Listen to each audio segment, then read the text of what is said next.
Welcome to Discovering. Sled dog racing is back. After a couple of disappointing winters, we finally have enough snow here in the UP to run a sled dog race. It was a gorgeous trail and the scenery is absolutely beautiful, stunning. And I talked to a researcher about the decline in our eagle population here in Michigan. Our estimates, 40% of our breeding pairs were lost in that one event. So sit back and relax. It's Monday night and it's time for Upper Michigan's very own Discovering. The secret streams that flow beneath the cliffs of colored stone. Forest thick and healthy with birch and pine and oak. Surrounded by the greatest lakes this world has ever known. The black bear's awesome presence as he roams the hills and fields. Call of the timber wolf, the loon's lonesome trill. The eagle soaring high above, the trout lies deep and still. These are what I treasure, the only way I measure feelings that I have for this fine land. There is so much to discover when you're a long-time lover of northern Michigan.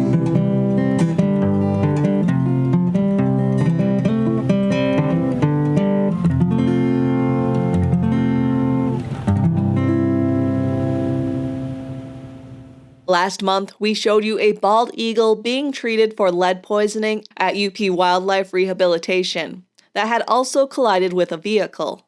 Good news, that eagle made a successful recovery and was released this month. She did not need any assistance. She was ready to go.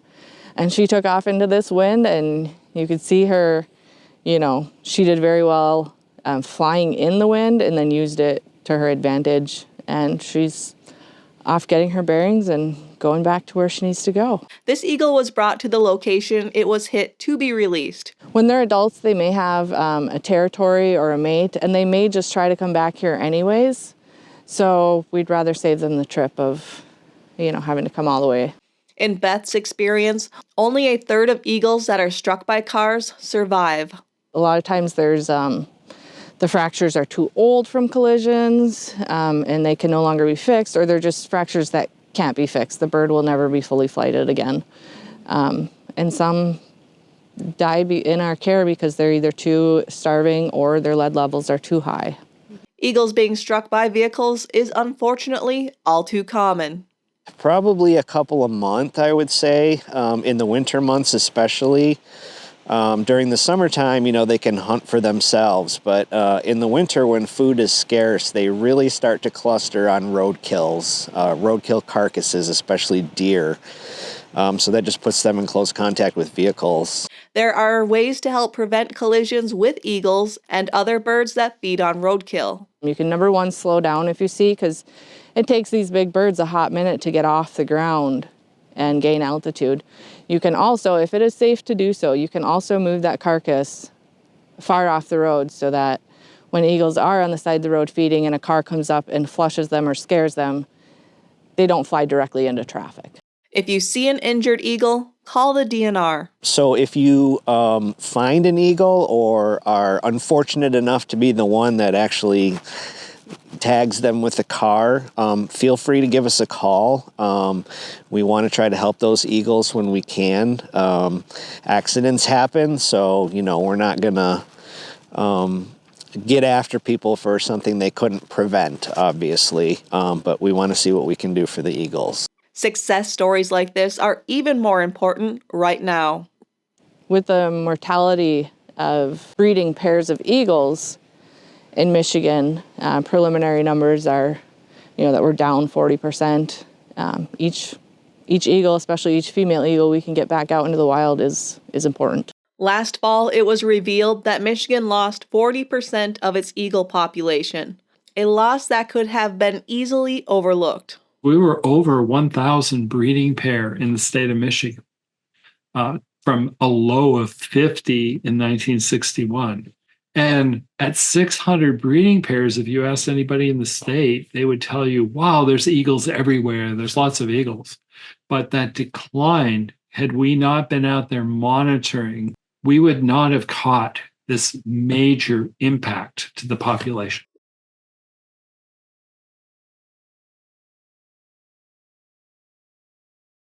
Dr. Bill Bowerman is the lead investigator on the Michigan Bald Eagle Project. My name's Bill Bowerman. I'm a professor at the University of Maryland. I grew up in Munising, Michigan. I've been studying bald eagles in Michigan since 1984, so for 40 years. I was a member of the United States Fish and Wildlife Service's Bald Eagle Recovery Team. Michigan has the best bald eagle survey data in the world. We've been maintaining a database on eagles in Michigan since 1961.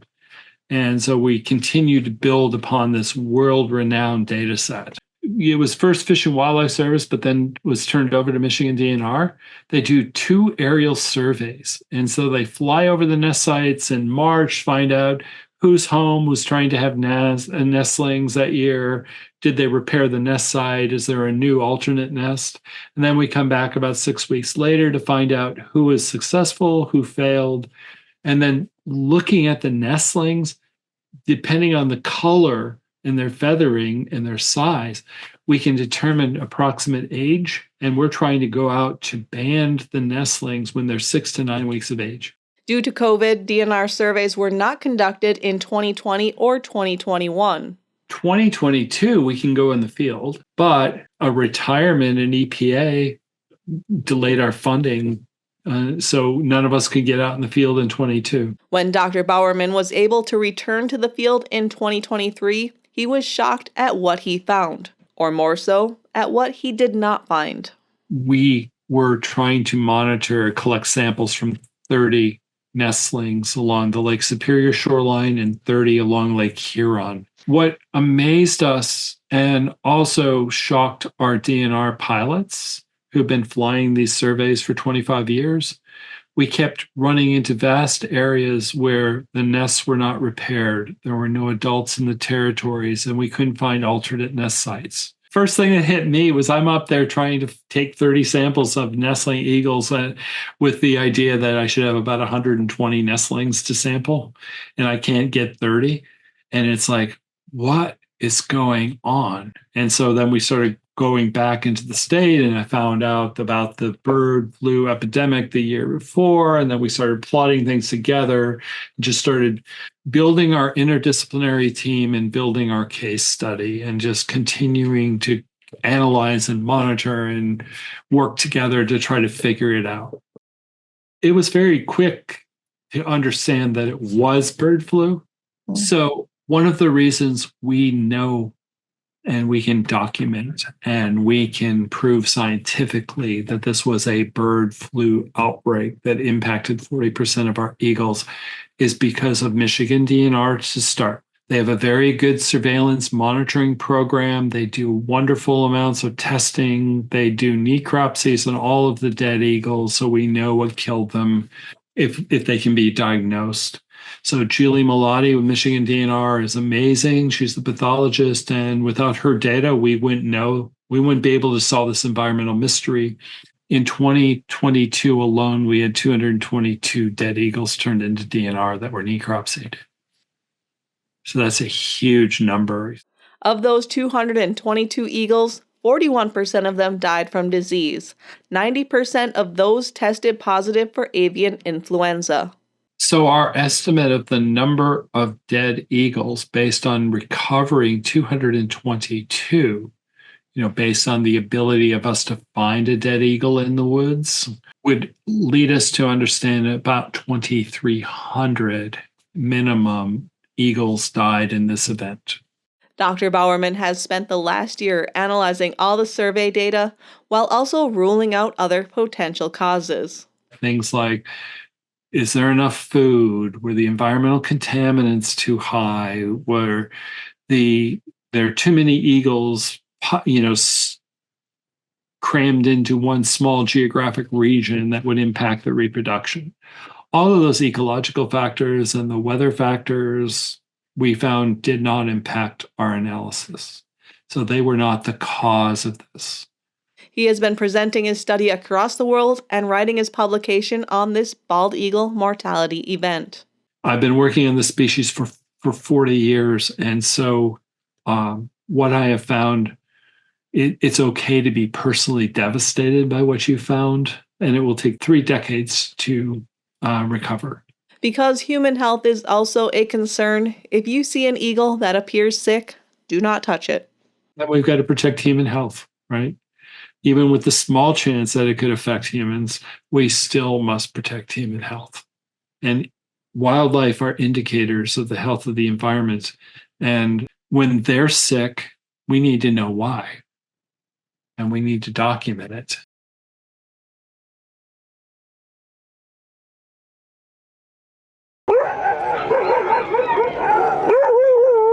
In Tahquamenon Country, the sound of a few hundred dogs barking fills the air. It's deafening at first, but you get used to it quickly, and it's music to a musher's ear. It signals that the sled dog racing season is finally here. We got snow. We have a dog sled race. I mean, for the last 2 years, there's been nothing. Everything's been canceled. So, yeah, that's why you see a lot of smiling faces out here today. It's a lovely day out here. It's a beautiful day for a race. This year, Tahquamenon brought the snow to the east side of the UP, plus an unexpected bonus foot of snow on race morning, which added extra challenges. We had someone go off into the ditch, but we were able to get them out.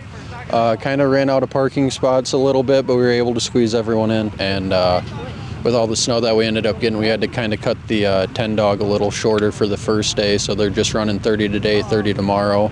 Just couldn't keep up with all the snow that was coming down this morning. Everyone is excited to be back racing and to see each other again. It's like a big family reunion, but with all your mushing friends, and then get to talk and see all your favorite dogs again. The Tahquamenon Country Sled Dog Race is the first of the season in the UP and offers races for a variety of sled dog teams. The 10-dog pro, the 6-dog pro, the 6-dog sport, and the 2 to 3 dog junior class. First up, and during the heaviest snowfall of the morning, was the junior class. What are your names? Cashton. Eli. All right. What are you doing today? We're gonna go sledding. Oh, have you ever done this before? Yeah. Yeah? Is it fun? Yeah. Yeah. Yeah? How many dogs do you get to race? I get to race 3. He does 2. But when I go right when they take off, I pretty much just fall on my butt. I'm not good at hanging on. Oh, what is the trick to hanging on then? Putting onto the handlebar tight.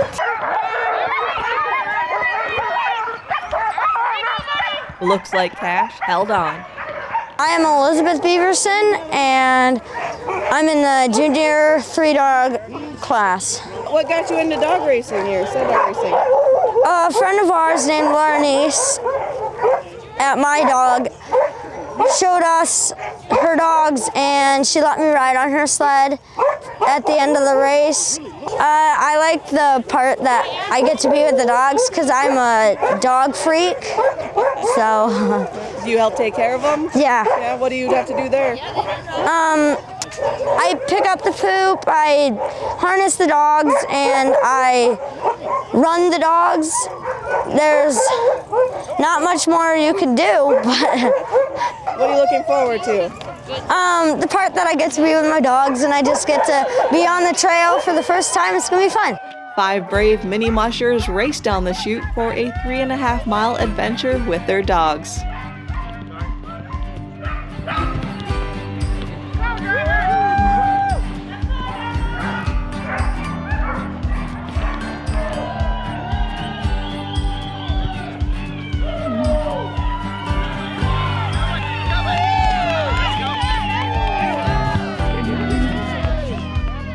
Good, past 2 people, pretty simple.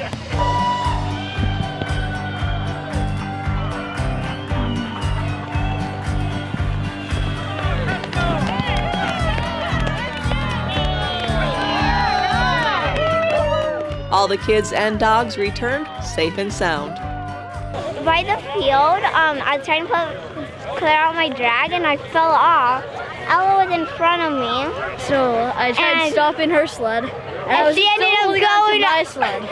And then the team decided to go out without her. And then the snow agent came up and stopped the team. Yeah, my team went off without me. So I just held onto her team so she could get it. And you went under my sled. Yeah, it was like under her sled truck. And holding on.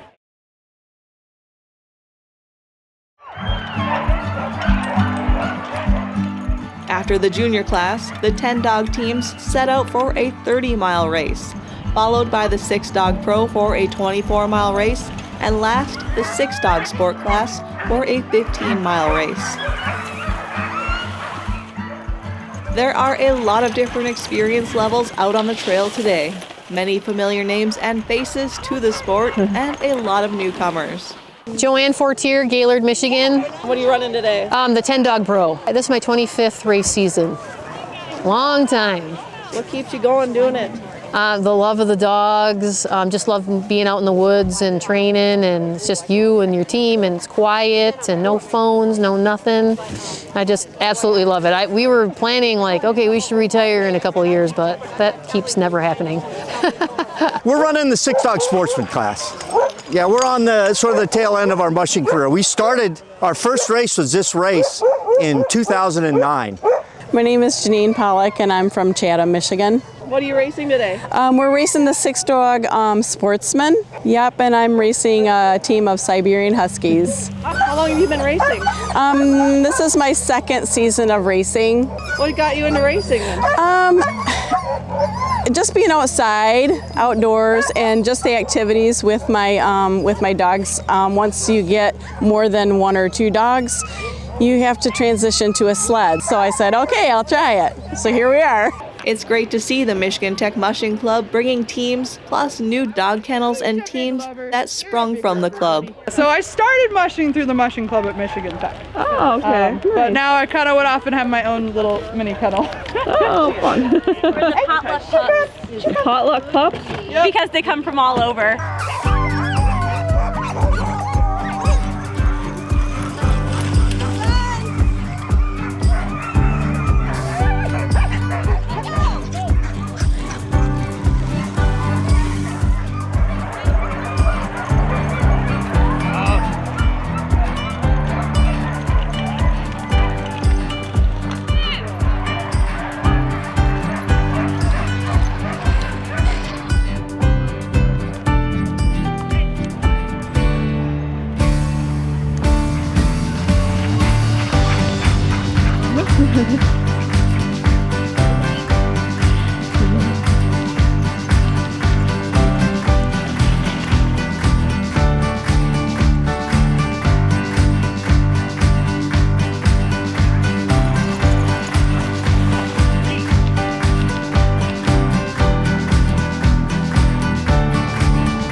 There was a bit of a snafu during today's race. Along the trail, a turn marker mysteriously disappeared, and the majority of teams didn't make the turn.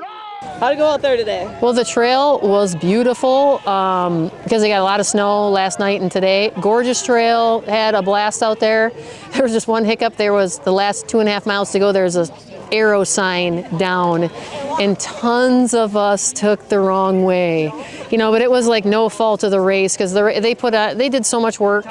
It was an awesome trail, especially for how much snow was on it, and you could still glide over it and have fun, and it was somewhat medium fast. So, I mean, it just is what it is, but we enjoyed it. Amazing. Only got in an extra 2.5 bonus miles. Good old mushroom eating out there on the trails. Everyone stopped, and I'm like, why are the 10 dogs coming from the other direction? And so there was a lot of chaos with passing and not as wide of trails as normal because of the big dumps of snow, but they did a really good job grooming it considering the conditions. So it made for an exciting end, though, as one team right after another rounded the corner to the finish line. They did really good, way better than what I anticipated them to do. They didn't stop. We didn't take any breaks like I thought we were gonna take, so. Everyone did pretty good. There's a lot of nice mushers out there that I met today, and there's a lot of positive encouragement. So I had a few mushers give me high fives when on their way by. So Now that the first big race is complete, fingers crossed for enough snow for the UP 200 and Copper Dog. That's all for tonight, and I hope to see you right back here next week for Upper Michigan's very own Discovering.